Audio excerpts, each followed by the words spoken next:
Hello guys, আজকে শিব পুজো, তাই সকাল সকাল উঠে কাজ সেরে স্নান করে পুজো করতে বসে গেলাম। তো চলো পুজো করা যাক।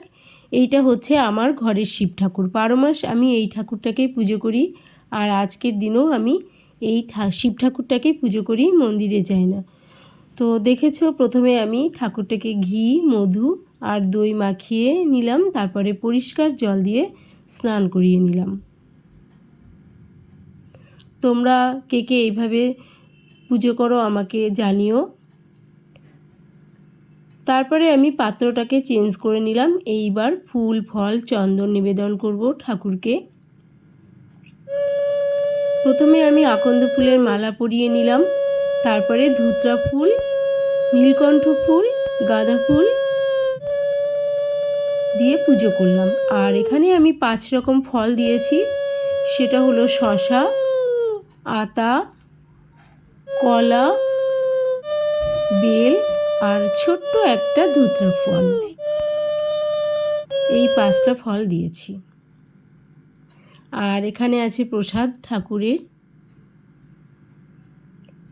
আর এখানে দুধ, গঙ্গা জল, সিদ্ধি, কালো তিল, বেলপাতা, দূর্বা, সাদা ফুল, আকন্দ ফুল, নীলকণ্ঠ ফুল দিয়ে আমি পুজো করলাম ঠাকুরটাকে। তারপরে শিব ঠাকুরের মাথায় জল দিলাম, দিয়ে পুজো করে নিলাম মনের মতো করে। তোমরা এরকমভাবে কে পুজো করতে ভালোবাসো আমাকে জানিও। আমার তো খুব ভালো লাগে পুজো করতে, তাই আমি মন দিয়ে পুজো করে নিলাম।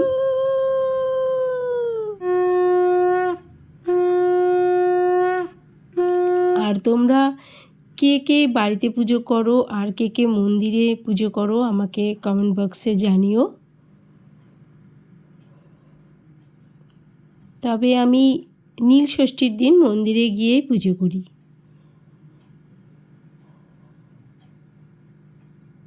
আর আজকে শিব পুজোর দিন আমি বাড়িতেই আমার ছোট্ট শিবটাকেই পুজো করি।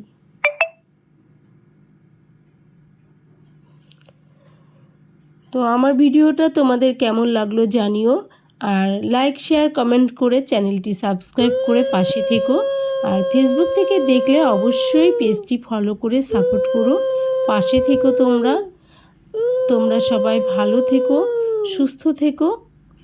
আবার আমি পরের ভিডিও নিয়ে চলে আসব তোমাদের কাছে।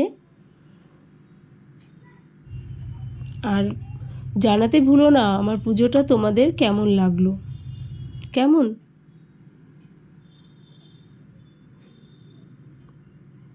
তো আজকের মতো এখানেই, টাটা।